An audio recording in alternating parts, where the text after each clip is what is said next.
இப்போ இந்த censor board தரக்கூடிய அழுத்தம், இப்போ மேல்முறையீடுக்கு நாங்கள் போவோம் அப்படின்றது எல்லாமே விஜய் அவர்களுக்கு உண்டான செல்வாக்கு அதிகரிக்கும் அப்படின்னு சில பேர் பேசுறாங்க. அது உண்டா இல்லையா சார்? கண்டிப்பா கிடையாது. நீங்க என்ன ஆனாலும் அந்த படம் நல்லா தான் ஓட போகுது. ரெண்டு விஷயம், இப்ப என் வீட்லயே நாளைக்கு ஃபர்ஸ்ட் ஷோக்கு டிக்கெட் போட்டு வச்சிருக்காங்க. அது கேசரியோ அது என்ன ஸ்வீட்டோ அது ஏதாவது ஏற்கனவே போட்டதை திரும்பி போடுறாங்கிறது இருந்தாலுமே அவருடைய கடைசி படம் பார்க்கணுங்கிறது ஒண்ணு. தேர்தல் நெருங்க போற சமயத்தில் ஒரு படம் வருதுங்கிறப்ப அது ஒரு பெரிய எதிர்பார்ப்பை உண்டாக்கி இருக்குங்கிறப்ப அதுவும் மக்கள்கிட்ட ஒரு ஆதரவை உருவாக்கி இருக்குது. ஸோ நார்மலா அந்த படம் வந்திருந்தாலே கண்டிப்பா அது பெருசா தான் போயிருக்குமே தவிர இதை பூம் பண்ணி இதனால அவருக்கு பேசும் பொருள் ஆகுதா அப்படிங்கறதெல்லாம் கிடையாது.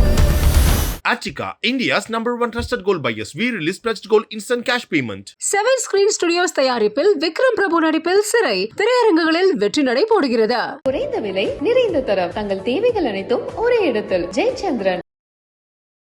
அரசியல் அழுத்தம் இருக்கு ஜனநாயகனுக்கு அப்படின்னு பேசப்படுது. அம்மையார் ஜெயலலிதா அவர்கள் இதே மாதிரியான ஒரு சம்பவம் நடிகர் விஜய் அவர்களுக்கு நடந்தது. அப்ப ஒண்ணுமே அவருக்கு அரசியல் ஆசைலாம் கிடையாது. வெறும் போஸ்டர்கள்ல சென்னையில டைம் டு லீட் அப்படின்னு சொல்லி ஒரு வரியை போட்டாங்க அப்படிங்கிறதுக்காக தான் அந்த அடி விழுந்துச்சு. இதுல ஏன்னா ஒரு பெரிய கேள்விக்குறி எழுகிறது அப்படின்னா, திமுகவை தாவேகாவினர்களோ அல்லது விஜயோ எதிர்க்கக்கூடிய அளவுக்கு பாஜகவை ஏன் எதிர்க்க மறுக்கிறார்கள்? சென்சார் போர்டுங்கிறது சென்ட்ரல் கவர்மெண்ட் கீழே தான் இருக்குது. அதற்கு 2 அமைச்சர்கள் இருக்கிறாங்க. அதில் ஒரு அமைச்சர் தமிழ்நாட்டை சேர்ந்தவர், அவரிடம் அந்த இலாக்கா இருக்கிறது. அப்படிங்கிறப்ப இங்க டைரக்டா நீங்க தான் அதை டார்கெட் பண்றீங்க. எனக்கு தெரிந்த தமிழ்நாட்டுக்குள் இருக்கக்கூடிய சென்சார் கமிட்டி மெம்பர்கள் 7 பேர் பிஜேபி காரவங்க. இப்ப எதிர்க்கிறனால தானே இந்த பிரச்சனையெல்லாம் வருதுன்றது தானே புரிஞ்சுக்க முடியும் சார். 2 பேர் எதிரி. ஆனா ஒருத்தரை உருட்டுக்கட்டையை வச்சு அடிக்கிறீங்க, இன்னொருத்தரை அண்ணாமலை மாதிரி பஞ்சு கயிறு சாட்டையை வச்சுக்கிட்டு அடிக்கிறீங்க வலிக்காத மாதிரி. சார் 2024 எடுத்துக்கொள்ளுங்கள். யாரு அப்போசிஷன் லீடரா செயல்பட்டாருன்னு நினைக்கிறீங்க? அண்ணாமலை தான். ரூலிங் கவர்மெண்ட் வர்சஸ் பிஜேபிங்கிற மாதிரி கொண்டுட்டு வந்திருந்தாரு. இப்ப அதே களம் இன்னைக்கு திமுக வர்சஸ் தாவேகான்னு விஜய் சொல்ற அளவுக்கு ஏன் அந்த சூழ்நிலையை உருவாக்குகிறார் அப்படின்னா ஒரே ஒருத்தருடைய ஆப்ஷன்ஸ். இங்கேயும் ஒரு அழுத்தம் இருக்கு, தமிழ்நாட்டிலேயே இல்ல மத்திய அளவுலயும் ஒரு அழுத்தம் இருக்கு அப்படின்னா இதெல்லாமே பப்ளிக் மத்தியில இன்னைக்கு பெரிய அளவுல பூதாகரமாகும் போது அது செல்வாக்கு விஜய் அவர்களுக்கு தானே போய் சேரும். இது எல்லாமே அனலைஸ் பண்ண மாட்டாங்களா? நீங்க அண்ணாமலைங்கிற ஒரு உருவம் உயர்ந்தப்பதானே அந்த கட்சியோட வளர்ச்சி இருந்துச்சு. இப்ப அவரு போனதுக்கு அப்புறமேல பிஜேபி எங்க இருக்குன்னு தெரியாம திரும்பி நோட்டாவுடன் போட்டி போட கட்சியா தான் கல நிலவரத்துல இருக்கு. இல்ல எல்லா ஸ்டேஜ்லயுமே அவர் கிளியர் கட்டா இந்த பக்கம் டிஎம்கே, அந்த பக்கம் பிஜேபி, இவங்க 2 பேர் தான் நமக்கு எதிரின்றத எல்லா இடங்களையும் அதை டிஃபைன் பண்ணிக்கிட்டே தானே இருக்காரு அவர். நாளைக்கு இப்ப சிபிஐ இன்வெஸ்டிகேஷனுக்காக சிறப்பு விமானத்தில் தனி விமானத்தில் விஜய் போறாரு 12ஆம் தேதி. இப்ப அந்த சமயத்தில் அமித்ஷாவை சந்திக்க மாட்டாருன்னு என்ன உத்தரவாதம்? அதுக்கு தானே இப்படி போட்டு இருக்கிறீங்க. ஒரு படத்துக்காக ஒரு கொள்கை தலைவர் மயங்கிடுவாரா படுத்துருவாரா அப்படின்னா இப்படி படுத்தவர் தானே விஜய். இதுக்கு முன்னாடி ஏன் எல்லாம் அணில் குஞ்சுங்கிறாங்க? இதே மாதிரி அம்மையார் ஜெயலலிதாக்காக வேலை செஞ்சப்ப நானும் ஒரு அணிலாக இருந்தேன் அவர் சொன்ன வார்த்தை தான் இன்னைக்கு அவருக்கு ஒரு பட்டப்பேரா மாறிச்சு. ஒரு படத்துக்காக நீங்க கையை கட்டி அவங்களுக்கு தேர்தல் சமயத்தில் போய் வேலை செஞ்சீங்க, மறுபடியும் உங்கள் படத்துக்காக பிஜேபியிடம் மண்டியிட மாட்டீங்களா? இதனால நாளைக்கு பயந்துருவாரானா என்னை கேட்டா விஜய் பயப்படுவார். நம்மோடு திருச்சி சூர்யா அவர்கள் இணைஞ்சிருக்காரு. அவர்கிட்ட தான் பேசுறதா இருக்கும். பேசுவோம் சார். வணக்கம். வணக்கம் சார். ஜனநாயகன் திரைப்படம் ஒரு பெரிய எதிர்பார்ப்பு அப்படின்றது ஒரு பக்கம் இருக்குது, இன்னொன்று அரசியல் அழுத்தம் இருக்குது ஜனநாயகனுக்கு அப்படின்னு பேசப்படுது. குறிப்பாக இந்த சென்சார் போர்டினுடைய அந்த பிரச்சனை அப்படின்றது நீண்டுக்கிட்டே போகுது அப்படின்றத பார்த்துக்கிட்டே இருக்கோம். உங்களுடைய பார்வையில் என்ன நடக்குதுன்னு நினைக்கிறீங்க சார்? இயல்பாகவே இது அரசியலுக்கு வரக்கூடிய ஒரு நடிகருக்கு நடக்கக்கூடிய ஒரு பிரச்சனை தான். நீங்க அரசியல், அதாவது அம்மையார் ஜெயலலிதா அவர்கள் இதே மாதிரியான ஒரு சம்பவம் நடிகர் விஜய் அவர்களுக்கு நடந்தது. எல்லாருக்கும் நினைவு இருக்கும். அப்ப ஒண்ணுமே அவருக்கு அரசியல் ஆசைலாம் கிடையாது. வெறும் போஸ்டர்கள்ல சென்னையில டைம் டு லீட் அப்படின்னு சொல்லி ஒரு வரியை போட்டாங்க அப்படிங்கிறதுக்காக தான் அந்த அடி விழுந்துச்சு. அதே மாதிரி நயன்தாரா அவர்கள் ஒரு நகை கடை திறப்பு விழாவுக்கு போனப்ப 10 லட்சம் பேர் கூட்டம் கூடுச்சுன்னு கின்னஸ் வேர்ல்ட் ரெக்கார்ட்ல பதிவாச்சு. உடனே அடுத்த நாள் அம்மையார் ஜெயலலிதா அவர்கள் நயன்தாராவை வேற படங்கள்ல டைட் பண்ணாங்க, மேல இருந்து ரைடு வந்துச்சு.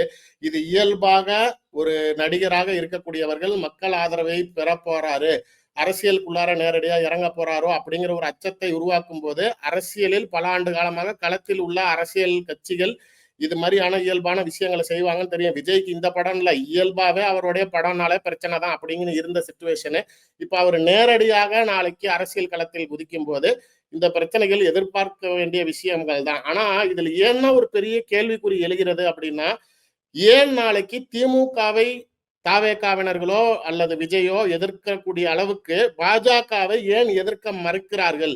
ஏன் ஒரு சாஃப்ட் கார்னர்ல ஹேண்டில் பண்றாங்க? இன்னைக்கும் சிடி நிர்மல்குமார் ட்விட்டர்ல பதிவு போடுறாரு, ஜனநாயகன் படத்துக்கு சென்சார் போர்டு கொடுக்க மாட்டேங்கிறாங்க, இதை வந்து தடுக்க முயற்சி பண்றாங்கிறப்ப யார் அதை முயற்சி செய்யறாங்கிறத சொல்றதுக்கு சிடி நிர்மல்குமார்னு இல்ல, அந்த கட்சியில் இருக்கக்கூடிய எந்த கட்சி தலைவரும் நாளைக்கு தயங்குறாங்க அப்படிங்கிறது தான் ஒரு பெரிய கேள்விக்குறியை எழுப்புகிறது. ஏன் உங்களை பாஜகவை எதிர்க்கிறது சார்? இவ்வளவு நாளா கரூர் சம்பவத்துல திமுக தான் எங்க வருகையை எதிர்க்கிறது, கரூர் சம்பவத்தை வைத்து எங்களை முடக்க பாக்குறாங்க, நாங்க கேட்கக்கூடிய பொதுக்கூட்டங்களுக்கு எங்களுக்கு அனுமதி வழங்காம மக்களை சந்திக்க விடாம ஆளுங்கட்சியினர்கள் அதிகாரத்தை பயன்படுத்துகிறார்கள்னு நீங்க திமுகவை விமர்சனம் செய்த இடத்தில் நீங்க சார் சிம்பிளா சொல்லுங்க, சிபிஎஃப்சி தானே இதோடைய போர்டு, அது ஃபுல் ஃபார்ம் என்ன? சிபிஎஃப்சியோடது central board of film corporation தானே, அதுலயே சென்ட்ரல்னு இருக்குது. ஆட்டோமேட்டிக்கா சென்சார் போர்டுங்கிறது சென்ட்ரல் கவர்மெண்ட் கீழே தான் இருக்குது. அதற்கு 2 அமைச்சர்கள் இருக்கிறாங்க, அதில் ஒரு அமைச்சர் தமிழ்நாட்டை சேர்ந்தவர், அவரிடம் அந்த இலாக்கா இருக்கிறது. அப்படிங்கிறப்ப இங்க டைரக்டா நீங்க தான் அதை டார்கெட் பண்றீங்கிறப்ப ஏன் அவங்க அதை சொல்ல மறுக்கிறார்கள்? தமிழிசை அவர்கள் பேசும்போது கூட நாளைக்கு சென்சார் போர்டுக்கும் எங்களுக்கு எந்த சம்பந்தமும் இல்ல அப்படிங்கிறாங்க. சிபிஐக்கு உங்களுக்கும் சம்பந்தம் இல்லைன்னு சொல்லலாம், எலெக்ஷன் கமிஷனுக்கும் உங்களுக்கும் சம்பந்தம் இல்லைன்னு சொல்லலாம், ஐடிக்கு உங்களுக்கும் சம்பந்தம் இல்லைன்னு சொல்லலாம், அதெல்லாம் தன்னாட்சி நிறுவனங்கள். ஆனால் எனக்கு தெரிந்த தமிழ்நாட்டுக்குள் இருக்கக்கூடிய சென்சார் கமிட்டி மெம்பர்கள் 7 பேர் பிஜேபிக்காரவங்க. அதாவது உறுப்பினர் அட்டையோட இருக்கிறவங்க, பதவியில் இருக்கிறவங்களுக்கு தான் எந்த அதிகாரமும் கொடுக்கல, எனக்கு நீங்க கவுன்சிலர்ல கூட சீட்டு கொடுக்கல, எனக்கு மாவட்ட தலைவர் கொடுக்கலன்னு பல பெண்கள் எனக்கே தெரியும். கேசவ விநாயகம் தான் நியமனம் பண்ணது. 7 பேர் சென்சார் போர்டுல பிஜேபியோட டைரக்ட் மெம்பர்ஸ் இருக்கிறாங்க. அப்படி இருக்கிறப்ப இது நேரடியாக மத்திய அரசாங்கம் விஜய் அவர்களை தன்னுடைய கூட்டணிக்குள் வர வைப்பதற்காக இந்த விஷயத்தை பயன்படுத்துறாங்க. சார் சிம்பிள், நீங்க விஜய் இதே முன்னாடி ஜெயலலிதா அவர்கள் இந்த படத்தை தடுத்தப்ப எல்லாரும் கிண்டல் பண்றாங்களே, திமுக இப்படி கையை கட்டிக்கிட்டு நாளைக்கு அம்மையார் ஜெயலலிதாவிடம் பணிந்தவர், கொடநாடு கார் வாசல்ல நின்னவர் அப்படின்லாம் சொல்றாங்கல்ல. அப்ப என்ன நடந்துச்சு? இதே விஜய் அவர்கள் அப்போது அம்மையார் ஜெயலலிதாக்காக தேர்தல் சமயத்தில் பிரச்சாரம் செய்தார். இப்ப மீண்டும் பிஜேபியோட கூட்டணிக்கு வர வைக்கிறதுக்காக அவர்களுடைய அழுத்தமாக தான் இதை பார்க்க வேண்டும். இல்ல எஸ், இப்ப நீங்க சொல்ற மாதிரி அவங்க கிட்ட தான் இருக்கு, அவங்க தான் அழுத்தம் கொடுக்குறாங்க, இவங்க சொல்ல மறுக்கிறாங்க அப்படின்னு நீங்க ஒரு பாயிண்ட் ஆஃப் வியூல சொன்னாலும், அவங்க நேரடியாக அழுத்தம் கொடுக்குறாங்கன்னா இவங்க ஏற்கனவே வந்து பாசிச பாஜக அப்படின்றதெல்லாம் பேசியிருக்காங்கன்றதுமே அதெல்லாம் இருக்குல்ல, அதனால தானே ஒரு அழுத்தம் அப்படின்றது வருது. அப்ப எதிர்க்கிறனால தானே இந்த பிரச்சனையெல்லாம் வருதுன்றது தானே புரிஞ்சுக்க முடியும் சார். 2 பேர் எதிரி, ஆனா ஒருத்தரை உருட்டுக்கட்டையை வச்சு அடிக்கிறீங்க, இன்னொருத்தரை அண்ணாமலை மாதிரி பஞ்சு கயிறு சாட்டையை வச்சுக்கிட்டு அடிக்கிறீங்க வலிக்காத மாதிரி. எலெக்ஷன் எங்க நடக்குது? தமிழ்நாட்டுல தானே நடக்குது. இல்ல இவர் அதாவது 2 எதிரிகள்ல ஒருத்தரை அடிக்கும் போது கடுமையாக அடிக்கிறீங்க, ஒருத்தர் அடிக்கும் போது சாஃப்ட் டச் பண்றீங்க, அவங்கள நாளைக்கு பெருசா டச் பண்ணவே மாட்டேங்கிறீங்க. இப்ப நீங்க கேட்ட கேள்வியிலேயே பாத்தீங்கன்னா தாவேகாவினர்கள் நேரடியாக இதை பிஜேபியை குறை சொல்ல மாட்டேங்கிறாங்க. ஒண்ணு, பிஜேபியை சார்ந்தவர்கள் யாருமே சென்சார் போர்டு எங்க கிட்ட கண்ட்ரோல்ல தான் இருக்கு, நாங்க தான் இதை தடுக்கிறோங்கிறதையே ஒத்துக்க மறுக்கிறாங்க. அப்படிங்கிறப்ப ஏன் 2 பேருமே நாளைக்கு டைரக்டா கிளாஷ் ஆக மாட்டேங்கிறீங்க அப்படிங்கிறது தானே. இப்ப இதே அண்ணாமலை அவர்கள் திடீர்னு கரூர் சம்பவத்துல விஜய்க்கு சாதகமா பேசினாரு, அதுக்கப்புறம் விஜய்க்கு அடக்கி வாசிக்கணும், எங்க உம்முன்னு இருக்கணும், எங்க கம்முன்னு இருக்கணும்னு பேசுறாரு. சோ நீங்க திடீர்னு சாஃப்ட் ஆவறீங்க, திடீர்னு ஹார்ட் ஆவறீங்க. பிஜேபியை டைரக்டா விஜயை கடுமையா விமர்சனம் செய்ய மாட்டேங்கிறாரு அப்படிங்கறதான் பார்க்க வேண்டியதா இருக்கு சார். சிம்பிளான லாஜிக். எல்லாருக்கும் தெரிந்த விஷயம்தான், தமிழ்நாட்டை பொறுத்த வரைக்கும் இன்று இருக்கக்கூடிய அரசியல் சூழ்நிலையில் களம் யாருக்கு சாதகமாக இருக்கிறது அப்படின்னு பாத்தீங்கன்னா திமுகவுக்கு தான் சாதகமா இருக்கு. இது வந்து நிதர்சனமா ஏற்றுக்கொள்ள வேண்டிய விஷயம் என்ன அப்படின்னா, எடப்பாடி பழனிசாமி அவர்களுடைய ஆப்சன்ஸ், எதிர்க்கட்சி தலைவராக அவருடைய செயல்பாடுகள் மக்கள் மத்தியில் பேசும் பொருளாக இருக்கிறதா அப்படின்னா கண்டிப்பா கிடையாது. நீங்க எடப்பாடி பழனிசாமியும் சுற்றுப்பயணம் போனார், தமிழ்நாடு முழுக்க எல்லா இடத்துலயும் பயணம் செய்தார். ஆனால் ஊடகங்களுடைய கவனமோ மக்களிடம் பேசும் பொருளாக ஆனதா அப்படின்னா பெரிய கேள்விக்குறி. ஆனால் இதே விஜய் போகும்போது எப்படி இருக்கிறது சார்? 2024 எடுத்துக்கொள்ளுங்கள். அப்ப யாரு அப்போசிஷன் லீடரா செயல்பட்டாருன்னு நினைக்கிறீங்க? அண்ணாமலை தான். ரூலிங் கவர்மெண்ட் வர்சஸ் பிஜேபிங்கிற மாதிரி கொண்டுட்டு வந்திருந்தாரு. இப்ப அதே களம் இன்னைக்கு திமுக வர்சஸ் தாவேகான் விஜய் சொல்ற அளவுக்கு ஏன் அந்த சூழ்நிலையை உருவாக்குகிறார் அப்படின்னா, ஒரே ஒருத்தருடைய ஆப்சன்ஸ், அவருடைய திறனின்மை இல்லாத காரணத்தினால்தான், எடப்பாடி பழனிசாமியோடைய ஆப்சன்ஸ்னாலதான் இன்னைக்கு அண்ணாமலையோடைய வாய்ஸ் 24 அதிகமா தெரிஞ்சது, இன்னைக்கு விஜயோடைய வாய்ஸ் அதிகமா தெரியுது. 26 முதலமைச்சராக எடப்பாடியை முன்னிலைப்படுத்தினால் வெற்றி உறுதியா அப்படிங்கிற கேள்விக்கு பிஜேபிக்கே தெரியும், அமித்ஷாவுக்கே தெரியும் இது கண்டிப்பா ஜெயிக்காதுன்னு. என்னதான் இருந்தாலும் சார், இந்த அலைன்ஸ் நீங்க ஒரு நிதர்சனமான பார்வையை எல்லாரும் பார்க்கணும். நீங்க தமிழ்நாட்டுக்குள்ளார எல்லாருமே பேசுறீங்க, ஏடிஎம்கே அதாவது பிஜேபிக்கு ஏடிஎம்கே விட்டா வேற வழி இல்லை தமிழ்நாட்டுல அப்படிங்கிற ஒரு கருத்து இருக்குது. அதுல ஒரு சின்ன திருத்தம் பண்ணுங்க. எடப்பாடிக்கும் ஏடிஎம்கேவும் தான் பிஜேபியை விட்டா வேற வழி இல்லை. 24ல யாரு போய் நின்னாங்க? அம்மையார் பிரேமலதா அவர்களை தவிர வேற யாரு போனாங்க? அவங்களையும் நீங்க ராஜ்யசபா எம்பி தரேன்னு ஆசை காட்டி கூப்பிட்டு வந்தீங்க. கடைசியா திரும்பி கொடுத்தீங்களான்னா இல்ல. இன்னைக்கு கொடுக்கலன்னு திரும்பி வெளில போயிட்டாங்க. இப்ப திரும்பி வரக்கூடிய பிப்ரவரியில தரேங்கிறீங்க. அதனால அவங்க 2 பக்கத்து போலாமான்னு யோசிச்சுட்டு இருக்காங்க. ஆசை காட்டி கூட்டு வந்தீங்களே தவிர உங்களை ஒரு தலைவராகவோ இல்ல உங்கள் கட்சியின் வலுவை பார்த்தோ உங்கள் திறமையை பார்த்தோ யார் வந்தாங்க அப்படின்னா இது கிடையாது. நீங்க இன்னைக்கும் அன்புமணியை கூட்டிட்டு வந்தப்ப சார் ஒரு பேசிக்கான பாயிண்ட், அன்புமணியை பொறுத்த வரைக்குமே அன்புமணியே ஒரு ஃபெயிலியர் பாலிட்டிஷியன். நீங்க அவருடைய சமூகம் ஒரு சமூகம் சார்ந்த ஒரு அரசியல் அமைப்பை தான் நடத்துகிறார். பொதுமக்களுக்குன்னு சொல்லிக்குவாரே தவிர, ஆனால் அவர் வன்னியர் சமூக அடையாளத்தை தான் முன்னிலைப்படுத்துகிறார். அந்த சமூக மக்கள் அதிகமாக வாழக்கூடிய தருமபுரி தொகுதியில் நாளைக்கு நீங்க உங்களுடைய கட்சியுடைய ஃபேஸ்ன்னு சொல்ற அன்புமணி தோத்து போறாரு. யாரு? ஒரு ஃபர்ஸ்ட் டைம் கேண்டிடேட் டாக்டர் செந்தில்குமார்னு திமுக தரப்பில் நிறுத்தப்படுற இப்பதான் அவரோட ஃபேஸே வெளில தெரியுது. அவர்கிட்ட போய் ஒரு பெரிய வெல் நோன் எஸ்டாப்ளிஷ்டு லீடர் தோத்து போறீங்க. அடுத்தது உங்களுடைய மனைவி நேரடியாக நாளைக்கு நீங்க களத்துல இறக்குறீங்க, அவங்களும் தோத்து போறாங்க.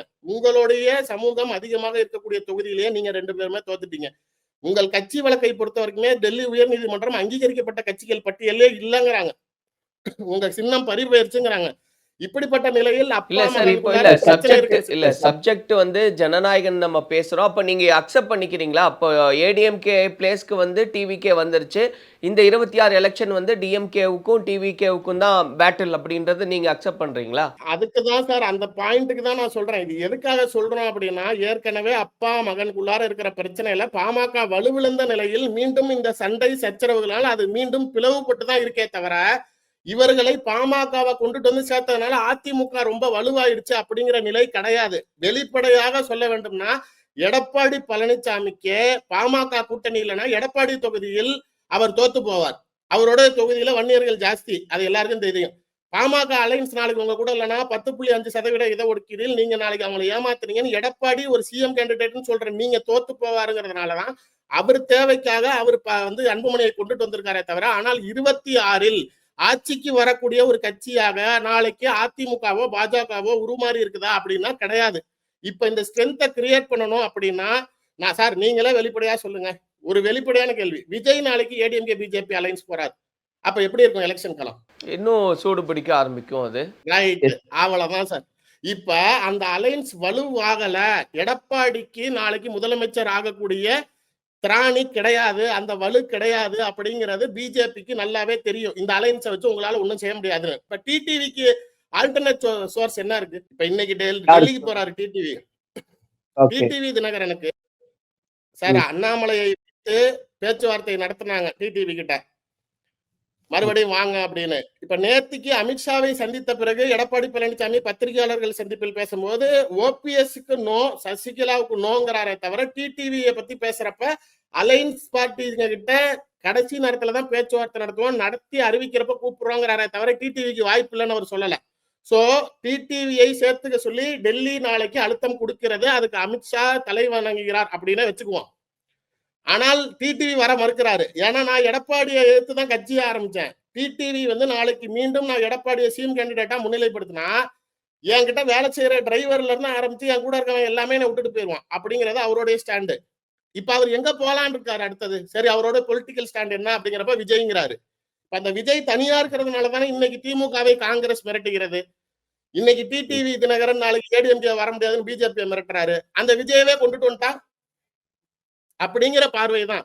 இல்ல அதெல்லாம் நடக்குமான்றது ஓகே. இல்ல நீங்க சொன்ன மாதிரி எடப்பாடி பழனிசாமி அவர்கள் டிடிவிக்கு வந்து எதுவும் சொல்லல அப்படின்னா, ஏடிஎம்கேக்குள்ள கூட்டிட்டு வர்றதுக்கு தான் வந்து அவர் மறுப்பு தெரிவிக்கிறார். என்டிஏ அலைன்ஸ்குள்ள வரும்போது அவர் அப்ஜெக்ட் பண்ணது இல்லை அப்படின்னு தானே ஒரு பாயிண்ட் ஆஃப் வியூ சொல்றாங்க சார்.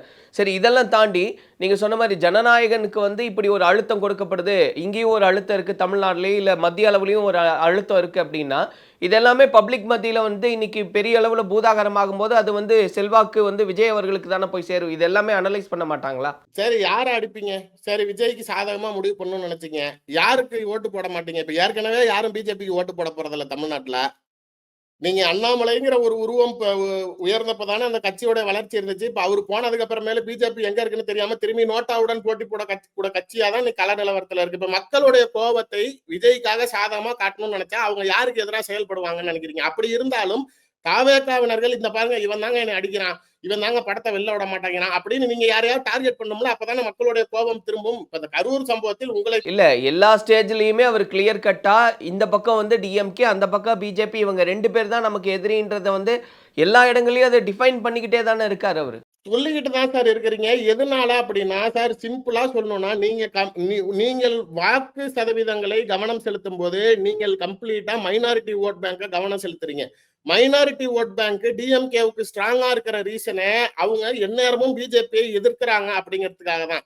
அந்த சமயத்தில் இவரும் ஒரு கிறிஸ்துவ சமூகத்தை சார்ந்தவருங்கிறதுனாலையும் அதனால மட்டுமே யாரும் ஓட்டு போட்டுற மாட்டான், என்னோட கொள்கையிலையும் நாளைக்கு மத்தவங்களை நம்மளை நம்ப வச்சு வர வைக்கணும் அப்படிங்கிறதுக்காக நான் ஒரு ஒரு ஒரு சின்ன எடுத்துக்காட்டுக்கு சொல்றேனே. ராமேஸ்வரத்தில் கடலோர பகுதிகளில் ஒரு சர்ச்சு, அந்த சர்ச்சில் அந்த பாதிரியார் நாளைக்கு மாஸ் நடக்கிறப்ப இன்னைக்கு ஒரு நடிகர் திரும்பி அரசியலுக்கு வந்துட்டாருன்னு சொல்லி நம்ம உடனே நாளைக்கு நடிகர்கள் பின்னாடி போகக்கூடாது, நம்ம அரசியல்வாதிகள் நம்மளுக்கு யார் நிரந்தரமா நிக்கிறாங்களோ அவங்கள தான் யோசிக்கணும் தவிர விஜய் பின்னாடி நம்ம போகக்கூடாதுன்னு பேசினாருன்னு அந்த சர்ச்சுக்குள்ளார இருந்த மொத்த மக்களும், ஒருத்தர் 2 பேர் இல்ல, மொத்த மக்களும் அந்த பாதிரியாரிடம் போய் நீ திமுக காரனான்னு சட்டை போட்டிருக்காங்க.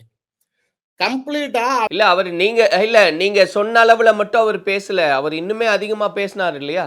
இல்ல அதாவது கண்டென்ட் ஃபேக்ட் என்ன அப்படின்னா அவர் நீங்க நடிகர்கள் கிட்ட போகாதீங்க, ஓட்டுக்கு போகாதீங்கிறப்ப மக்களுடைய ஆதரவு, அந்த சிறுபான்மை மக்களுடைய ஆதரவு விஜய் பெருசா அவர் அறுவடை செய்யறதுக்கு காரணமே அவருடைய கொள்கைகளை பாஜக எதிர்ப்புங்கிற ஒரு லைனை சேர்த்ததுனாலதான். நீங்க இல்ல இப்ப நீங்களே அந்த பாயிண்ட்டுக்கு வந்துட்டீங்கல்ல சார். இல்ல இப்ப நீங்களே அந்த பாயிண்ட்டுக்கு வந்துட்டீங்க, எல்லாருமே அந்த அவரை போய் கேட்கறாங்க அப்படின்னா அப்ப செல்வாக்கு யாருக்கு இருக்குன்னா அங்க விஜய் அவர்களுக்கு இருக்குன்றது தானே அது வெளிப்படையா தெரியக்கூடிய விஷயமா மாறி இருக்கு இல்லையா? அது எதனால உருவாச்சு அப்படின்னா இவர் பிஜேபி எதிர்ப்புங்கிற கொள்கையை கொண்டுட்டு வர்றதுனாலதான். நீங்க பிஜேபியை சுத்தமா தொடாமையே சார் இன்னைக்கு தமிழ்நாட்டுல அவர் ஏடிஎம்கேவை தொட மாட்டேங்கிறாரு. ஓகே, கரப்ஷனுக்கு எகென்ஸ்டான பார்ட்டி அப்படிங்கிறப்ப நீங்க நாளைக்கு ஏடிஎம்கேவை பேச மாட்டேங்கிறீங்க, இதே காங்கிரஸ் பேச மாட்டேங்கிறீங்க. வாரிசு அரசியல்னு டிஎம்கே அடிக்கிறீங்க, காங்கிரஸ் பேச மாட்டேங்கிறீங்க. ஏன் அப்படின்னா இதெல்லாம் உங்களுடைய அலைன்ஸ் டோர்ஸா ஓபன் பண்ணி வச்சிருக்கிறதுனால அவங்க மேல குறைகளே இருந்தாலும் அவர்கள் மேல தவறே இருந்தாலும் அவங்கள தொட மாட்டேங்கிறீங்க. ஆனா பிஜேபியை ஏன் அடிக்கிறீங்க அப்படின்னா இங்கே நாளைக்கு உங்களுடைய ஃபேஸ நாளைக்கு நீங்க பில்ட் பண்ணணும் அப்படின்னா பிஜேபியோட தோல்ல கை போட்டு நான் உங்களை காப்பாற்ற வந்திருக்கேன்னா தமிழ்நாட்டு மக்கள் ஏத்துக்கிறதுக்கு தயாரா இல்ல.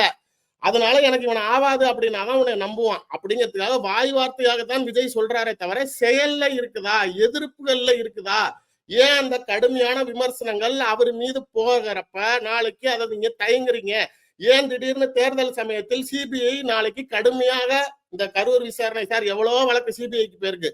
யூஸ்வலா சொல்லவா நாளைக்கு இப்பெல்லாம் பேச்சே ஒரு பெரிய கேஸ பேசும் பொருள் இல்லாம ஆக்கணுமா சிபிஐக்கு கொடுத்துடு அப்படிங்கிற மாதிரி ஆயிருச்சு. நீதிமன்றங்கள் வாதங்கள்லயே நீதிபதிகள் கேட்பது ஏன் சிபிஐ கேட்கறீங்க? இது வரைக்கும் எந்த வழக்கு சிபிஐக்கு போய் நாளைக்கு உடனே அது தீர்வு காணப்பட்டிருக்கு, எதுல நாளைக்கு வழக்குல நியாயம் வழங்கப்பட்டிருக்குன்னு சொல்லுன்னு கேட்கிறாரு ஜஸ்டிஸ். அந்த அளவுக்கு இருக்கக்கூடிய ஒரு சிபிஐல குப்பை ஃபைல் மாதிரி அவ்வளவு ஃபைல் இருக்கிற இடத்துல ஏன் கரூர் சம்பவத்தை தேர்தலுக்கு முன்னாடி இவ்வளவு துரிதப்படுத்துறீங்க? இதே நயினார் நாகேந்திரன் அமித்ஷா இருக்கக்கூடிய மேடையில் ஏறி கரூர் சம்பவத்துக்கு செந்தில் பாலாஜி தான் காரணம்னு ஒரு உள்துறை அமைச்சரை வச்சுக்கிட்டு பேசுறப்ப விஜய்க்கு சாதகமா பேசுற மாதிரி நீங்க திமுகவை டார்கெட் பண்றீங்க. ஆனா நீங்க இதே பிளைட் ஏறி டெல்லிக்கு போனதுக்கு அப்புறம் விஜய் படத்தை பிளாக் செய்து நாளைக்கு இப்ப சிபிஐ இன்வெஸ்டிகேஷனுக்காக சிறப்பு விமானத்தில் தனி விமானத்தில் விஜய் போறாரு 12ஆம் தேதி, ஜனவரி 12ஆம் தேதி சிபிஐ இன்வெஸ்டிகேஷனுக்காக தனி விமானத்துக்கு விஜய் போறாரு. இப்ப அந்த சமயத்தில் அமித்ஷாவை சந்திக்க மாட்டாருன்னு என்ன உத்தரவாதம்? இப்ப அதுக்கு தானே இப்படி போட்டு இருக்கிறீங்க. அந்த நிலையை உருவாக்கி சார் அந்த படத்துக்கு எப்படி ஜெயலலிதா கிட்ட சார் ஒரு படத்துக்காக ஒரு கொள்கை தலைவர் மயங்கிடுவாரா படுத்துருவாரா அப்படின்னா இப்படி படுத்தவர் தானே விஜய் இதுக்கு முன்னாடி. அப்ப அதனால தானே அடிக்கிறாங்க அப்படிங்கிற கேள்வி தானே. இப்படிதானே நாளைக்கு ஏன் எல்லாம் அணில் குஞ்சுங்கிறாங்க? இதே மாதிரி அம்மையார் ஜெயலலிதாக்காக வேலை செஞ்சப்ப நானும் ஒரு அணிலாக இருந்தேன்னு அவர் சொன்ன வார்த்தை தான் இன்னைக்கு அவருக்கு ஒரு பட்டப்பேரா மாறுச்சு. ஒரு படத்துக்காக நீங்க கையை கட்டி அவங்களுக்கு தேர்தல் சமயத்தில் போய் வேலை செஞ்சீங்க, மறுபடியும் உங்கள் படத்துக்காக பிஜேபியிடம் மண்டியிட மாட்டீங்களா? இதனால ஒருவேளை சரி சார் இதனால நாளைக்கு பயந்துருவாரானா என்னை கேட்டா விஜய் பயப்படுவார். கண்டிப்பா நான் சொல்றேன் விஜய் இறங்கி போவாரு. ஒருவேளை கிரிப்பா நின்னுட்டாருன்னா அவர் உண்மையான ஒரு அரசியல் தலைவர்னு நான் ஏத்துக்கிறேன். பட் ஆனா விஜய்க்கு இருக்கக்கூடிய இந்த குறுகிய கால அரசியல் அனுபவத்தில் அவர்னால நாளைக்கு பிஜேபி எதிர்க்கிற அளவுக்கு ஒரு தைரியம் வருமானா கண்டிப்பா வராது. ஒருவேளை அவர் நாளைக்கு அதிமுக கூட்டணிக்கு போறாருன்னு வச்சுக்கோமே, இதனால் அதிமுக ஆட்சிக்கு வரும், பிஜேபிக்கு தமிழ்நாட்டில் வலு கிடைக்கும். ஆனால் முதலமைச்சர்னு சொல்லக்கூடிய விஜய்க்கு அரசியல் கட்சியை பெருசா வளர்க்க போறேன், தமிழ்நாட்டில் இவ்வளவு பெரிய கூட்டம் என் பின்னாடி இருக்கிறவர்னு சொல்றவருக்கு பெரிய வீழ்ச்சியை சந்திப்பார். 2011 இதே மாதிரி விஜயகாந்த் அதிமுக கூட்டணிக்கு போனதுக்கு அப்புறம் அதிமுக ஆட்சி அமைச்சது. விஜயகாந்த் அதுக்கப்புறம் கட்சி அழிஞ்சு போச்சு. இல்லைன்னா நாளைக்கு எப்பயோ ஒரு சிஎம் ஆயிருக்க வேண்டியது. இதே நிலையை இல்ல சார், அதுக்கு மல்டிபிள் ரீசன்ஸ் இருக்கு. நீங்க சொன்ன மாதிரி விஜயகாந்த் ஏன் சஸ்டைன் பண்ண முடியல அப்படின்னா அதுக்கு பல்வேறு காரணங்கள் இருக்கு அப்படின்றத புரிஞ்சுக்கிறோம். ஏதாவது ரெண்டு நீங்க சொன்ன சொல்லுங்க, நான் விஜய் அவர்கள் வந்து இல்ல உடல் நலம் தான். எப்ப ஆச்சு? விஜயகாந்த் அவர்கள் உடல் நலம் எப்படி இருந்தது? நீங்க அம்மையார் ஜெயில சார், நான் ஒண்ணு சொல்றது, நான் இல்ல first சார், இல்ல ஒருவேளை அதிமுக பாஜக கூட்டணிக்குள்ள விஜய் அவர்கள் போனா விஜய் அந்த அளவுக்கு அவர் ஒரு முதல்வர் அப்படின்னு வர்றாரு, அது பலிக்காது அப்படின்னா அவர் ஒரு மேடையில சொல்றாரு 33 வருஷம் அடுத்து நான் இங்கே தான் இருக்க போறேன்னு, நான் எங்கேயும் பின்வாங்க போறது இல்லைன்ற ஒரு ஸ்டேட்மெண்ட் கொடுக்க போறாரு. அப்போ அதை என்ன அனலைஸ் பண்ணி வருவார் இல்லையா? நீங்களும் எங்க போறீங்க, நானும் எங்க போக போறேன். நம்மளும் இங்கதான் 33 வருஷம் இல்ல 53 வருஷம் கூட நம்ம தான் இங்க இருந்தாகணும். யாரும் அங்க இல்ல இருக்க மாட்டாருன்னு சொல்ல. ஆனா என்னவா இருக்க போறீங்க, அதுதானே கேள்வி. சார் ஒரு நிமிஷம், நான் ஒரு சின்ன வரியில உங்களுக்கு புரிய வைக்கிறேன். நீங்க அப்பதான் உங்களுக்கு, அதாவது அந்த கிரவுண்ட் ரூட், நீங்க ரூட்டை புரிஞ்சுக்கிட்டாதான் உங்களுக்கு இது புரியும். விஜயகாந்தை பொறுத்த வரைக்கும் இன்னைக்கு ஒரு சிம்பிளான உங்களுக்கு புரிதலுக்கே சொல்றேன். சீமான் நாளைக்கு ஜெயிக்கவே இல்லைனாலும், ஆனா அவர் ஒரு சிஎம் கேண்டிடேட், அந்த கட்சிக்கு நான் தான் தலைவர்னு முகம் ஏன் இருக்கு அப்படின்னா, எந்த கூட்டணிக்கும் போகாம எல்லா இடத்துலயும் தனித்து நிக்கிறதுனாலதான், நான் தான் சொல்றதுனாலதான் ஒரு பார்வை நம்புது. நீங்க நாளைக்கு இவ்வளவு நாள் நான் தான் சொல்லிக்கிட்டு இருந்தா நம்புவான். நீங்க இல்ல நான் இவங்க கூட இருக்கிறேன் அப்படின்னு நீங்க போயிட்டீங்க அப்படின்னா உங்களுக்கு அந்த சிஎம் ஃபேஸ் வேல்யூங்கிறது போயிடும். நீங்க சொல்றது விஜயகாந்த் நீங்க ஃபியூச்சர்ல ஏன் பெருசா வர முடியலன்னு கேக்குறீங்க. நான் சொல்றது 2011 அவரு போய் கூட்டணி கட்சியா சேர்றப்பயே நாளைக்கு நீங்க அதுக்கப்புறம் ஒன்னும் எதிர்பார்க்க முடியாது அந்த சீட்டை. அவர் ஜெயலலிதாவோட கூட்டணிக்கு போனதே தப்பு. அப்படி போகாம இருந்தா அவருக்கு அந்த ஒரு இமேஜ் பெருசா பில்டப் ஆகிட்டே இருந்திருக்கும். ஆனா அது போனதுனால அவருடைய அந்த முதலமைச்சர் கனவுங்கிறதை அவர் அழித்து கொண்டார். அதே மாதிரி இன்னைக்கு அதிமுகவுடன் போனார். சரி, நான் கேட்கிறேன், இப்ப நீங்க சார் இது என்ன ஆபீஸ் நினைச்சீங்களா? உள்ள வரப்ப இந்த வேலைக்கு வா, நாளைக்கு ப்ரமோஷன் ஆகி அந்த வேலைக்கு போய்க்கலாம், அதெல்லாம் கிடையாது. இப்ப நீ டெப்டி சிஎம் ஆயிக்க, 5 வருஷம் கழிச்சு சிஎம் ஆயிக்கங்கிறதெல்லாம் வேலைக்கு ஆகாது. தேசிய கட்சிகள் அது செய்யலாம். ஆனால் இங்கேயே நீங்க இருக்கக்கூடிய ஒரு அரசியல் கட்சியில நீங்கள் என்னைக்குமே பெரிய கட்சிகளுடன் எதிர்த்து நீங்க போராடி, இதுதான் என்னுடைய சீட்டு, இதுக்காக நான் எத்தனை வருஷம் வேணாலும் போராடுவேன் நீங்க நின்னாதான் மக்கள் நம்புவான். நீங்க முதல்ல பிஜேபிக்கு போய் அலையன்ஸுக்கு விஜய் போயிட்டாருன்னா சிறுபான்மை இதே சர்ச்சுக்குள்ளார நாளைக்கு இதே பாதிரியார் சொன்ன கருத்துக்களுக்கு குரல் கொடுத்த மக்கள் நாளைக்கு அதே மக்கள் விஜய்க்கு ஓட்டு போடுவான்னு நினைக்கிறீங்களா? எனக்கு அதுக்கு ஒரு கேள்விக்கு பதில் சொல்லுங்க. யாருக்கு ஓட்டு போடுவாங்க? விஜய்க்கு. பிஜேபி யாருக்கு ஓட்டு போடுவாங்க? ஓ, பிஜேபி அலைன்ஸ் போனா இல்ல பிஜேபி அலைன்ஸ் போனா அவங்க கண்டிப்பா திங்க் பண்ணுவாங்க. அவ்வளவுதானே, அதுதான் மேட்டர். அப்ப தன்னை அழிச்சுக்கிறாருல்ல. நீங்க யார் உங்களுக்கு பின்னாடி இருக்காங்களோ அவங்களை அழிச்சுக்கிறீங்கல்ல. இப்ப ஒரு நடுநிலை மக்களை பரவாயில்லப்பா விஜய் ஒரு நல்ல தலைவர்னு நினைக்கிறவர்கிட்ட நீங்க நாளைக்கு உடனே மிரட்டினா நீங்க போய் அடி பண்ணிடுறீங்க. பிஜேபி எதிரின்னீங்க, இன்னைக்கு அவங்களுக்கு சாதகமா ஓட்டு கேட்கறீங்கிறப்ப உங்களுடைய கிரெடிபிலிட்டி பெரிய கொஸ்டின் மார்க் ஆகுது. ஃபர்ஸ்ட். செகண்ட், நீங்க மைனாரிட்டி, நீங்கள் சிறுபான்மை காவலர்னு நினைச்சு உங்ககிட்ட வரலாம்னு நினைச்சோம். நீங்க என்னடா போய் பிஜேபி கொடி பிடிக்கிறேன்னு அந்த மக்களே உங்களை யோசிப்பான். ரெண்டாவது. மூணாவது, உங்களுடைய ரசிகர்கள் நீங்கள் என்ன செஞ்சாலும் எந்நேரமும் கத்திக்கொண்டே இருப்பவர்கள், உங்களுக்காக கூட்டம் கொடுப்பவர்கள் வேணா உங்க கூட இருக்கலாமே தவிர, ஆனால் உங்களுடைய முதலமைச்சர் கனவுங்கிறது பெரிய கேள்விக்குறியாயிரும். நீங்க அலைன்ஸ் பார்ட்டியா மட்டும்தான் தமிழ்நாட்டுக்குள்ளார வளம் வருமே தவிர, உங்களார ஒரு இண்டிவிஜுவல் ரூலிங் பார்ட்டியா சத்தியமா 33 வருஷம் இல்ல 333 வருஷம் ஆனாலும் அது முடியாது. இது நீங்க அலைன்ஸுக்கு போயிட்டீங்க அப்படின்னா. எஸ், இது கன்க்ளூட் பண்ணலாம் சார். இப்போ ஃபைனலா இப்போ இந்த சென்சார் போர்டு தரக்கூடிய அழுத்தம், இப்போ மேல்முறையீடுக்கு நாங்க போவோம் அப்படின்றது எல்லாமே விஜய் அவர்களுக்கு உண்டான செல்வாக்கு அதிகரிக்கும் அப்படின்னு சில பேர் பேசுறாங்க. அது உண்டா இல்லையா சார்? கண்டிப்பா கிடையாது. நீங்க என்ன ஆனாலும் அந்த படம் நல்லா தான் ஓட போகுது. 2 விஷயம். இப்ப என் வீட்லயே நாளைக்கு ஃபர்ஸ்ட் ஷோக்கு டிக்கெட் போட்டு வச்சிருக்காங்க. என்ன அப்படின்னா அவரோட கடைசி படம் அப்படிங்கறதுனால சாதாரண மக்களுக்கே அந்த படத்தை பார்க்கணுங்கிற ஒரு ஆர்வம் இருக்குது. ஒண்ணு. அது கேசரியோ அது என்ன ஸ்வீட்டோ அது ஏதாவது ஏற்கனவே போட்டதை திரும்பி போடுறாங்கிறது இருந்தாலுமே, ஆனா விஜயோடைய ஆடியன்ஸுங்கிறவங்க அவருடைய கடைசி படம் பார்க்கணுங்கிறது ஒண்ணு. தேர்தல் நெருங்க போற சமயத்தில் ஒரு படம் வருதுங்கிறப்ப அது ஒரு பெரிய எதிர்பார்ப்பை உண்டாக்கி இருக்குங்கிறப்ப அதுவும் மக்கள்கிட்ட ஒரு ஆதரவை உருவாக்கி இருக்குது. ஸோ நார்மலா அந்த படம் வந்திருந்தாலே கண்டிப்பா அது பெருசாதான் போயிருக்குமே தவிர இதை பூம் பண்ணி இதனால அவருக்கு பேசும் பொருள் ஆகுதா அப்படிங்கறதெல்லாம் கிடையாது. இது படம் மார்க்கெட்டிங்காக நீங்க பேசுறீங்க. நான் கேட்கறது அரசியல், விஜயோட அரசியல் வாழ்க்கைக்கு என்ன மார்க்கெட்டிங் ஆக போகுது அப்படிங்கறதுதான் கொஸ்டின் மார்க். பிஜேபியை எதிர்க்கிற அளவுக்கு விஜய் தயாராவாரா? பிஜேபியை எதிர்த்து பரவாயில்ல நீ என்ன வேணாலும் செய்ய. இப்ப நான் ஒரு புரிதலுக்கு சொல்றேன். டிடிவி தினகரனிடம் அண்ணாமலை அவர்கள் வீட்டுல கூப்பிட்டு விருந்துக்கு வச்சு வாங்க அப்படின்னு கூப்பிட்டப்ப டிடிவி அண்ணாமலையிடம் சொன்ன வார்த்தை என்னன்னா, சார் பிஜேபி இது வரைக்கும் எனக்கு என்ன நல்லது செஞ்சிருக்கிறீங்க? எதுவுமே செய்யல. எனக்கு கட்சியை பிடுங்கிட்டீங்க. எடப்பாடியை பூஸ்டப் பண்ணி ஓபிஎஸ் சேர்த்து வச்சு என்னையே அவங்க சின்னம்மாவையும் ஜெயிலில் வச்சிங்க. நான் கட்சி சின்னத்தை பறிக்க பார்த்தேன்னு சொல்லி நான் பணம் கொடுத்தேன்னு என்னையும் தூக்கி வச்சிங்க. என் சின்னத்தை முடக்குனீங்க. என் எம்எல்ஏக்களை நாளைக்கு என்கிட்ட இருந்து பிரிச்சிங்க. நாளைக்கு ஆட்சி அதிகாரத்தில் எல்லா எம்எல்ஏக்களுக்கும் பதவி நீக்கம் செய்யப்படுகிறது. 18 எம்எல்ஏக்களையும் கையை விட்டீங்க. இப்பயும் என்னால ₹1 எடுக்க முடியாம என் ஃபண்ட் எல்லாத்தையும் ஃப்ரீஸ் பண்ணி வச்சிருக்கீங்க. இதுக்கு மேல உங்களால என்னை என்ன செய்ய முடியும்? இப்ப நான் எடப்பாடியை ஏத்துக்க மாட்டேன்னு சொன்னா மட்டும் நீங்க என்ன செஞ்சிருவீங்கன்னு தான் கேட்டிருக்காரு. இது எதுக்கு நான் சொல்றேன்னா, அவருடைய கிரிட்டு எந்த இடத்துல நான் பிஜேபி வேணாங்க, நீ எடப்பாடியை ஏத்துக்க சொல்றேன், என்னால அது முடியாது, இப்ப நீ வரலன்னா என்ன செஞ்சிருவ செய்யி அப்படிங்கிறாருல டிடிவி. அந்த தைரியம் விஜய் கிட்ட இருக்கா? அதுதான் அந்த பொலிட்டிக்கல் மார்க்கெட்டிங். அவருடைய ஃபிகரா அவர் ஷோ பண்றதுக்கு அலையன்ஸுக்கு போகாம பிஜேபியை சமாளித்து எதிர்த்து நிற்கக்கூடிய திராணி விஜய்க்கு இருந்தால் கண்டிப்பாக ஒரு நல்ல அரசியல் தலைவராக வருவார். ஆனால் அதை பயந்து அடிபணிந்து எடப்பாடி பழனிசாமி மட்டும் அடிமை கிடையாதுங்க, நானும் உங்களுக்கு ஒரு அடிமைன்னு விஜய் போய் அமித்ஷா காலில் விழுந்தாரு அப்படின்னா நாளைக்கு அவருடைய அரசியல் வாழ்க்கைக்கு இதுவே முற்றுப்புள்ளியாக. எஸ், புரிஞ்சுக்கிறேன். அப்போ தாவேகா தலைவர் விஜய் அவர்கள் எடுக்கக்கூடிய ஸ்டாண்டில் தான் இதுக்கப்புறம் இருக்கிற அவருடைய பொலிட்டிக்கல் ஜேர்னி இருக்குன்றத பார்க்க முடியுது. அண்ட் வெயிட் பண்ணி பார்ப்போம் சார் என்னெல்லாம் நடக்குதுன்னு. நிறைய இன்புட்ஸ் கொடுத்துருக்கீங்க. என்ன நடக்குதுன்னு பொறுத்திருந்து பார்த்து நம்ம பேசலாம். நன்றி. நன்றி. Achika, India's #1 trusted gold buyers. We release pledged gold instant cash payment. 7 screen studios தயாரிப்பில் விக்ரம் பிரபு நடிப்பில் சிறை திரையரங்குகளில் வெற்றி நடை போடுகிறது. குறைந்த விலை, நிறைந்த தரம், தங்கள் தேவைகள் அனைத்தும் ஒரே இடத்தில். ஜெயச்சந்திரன்.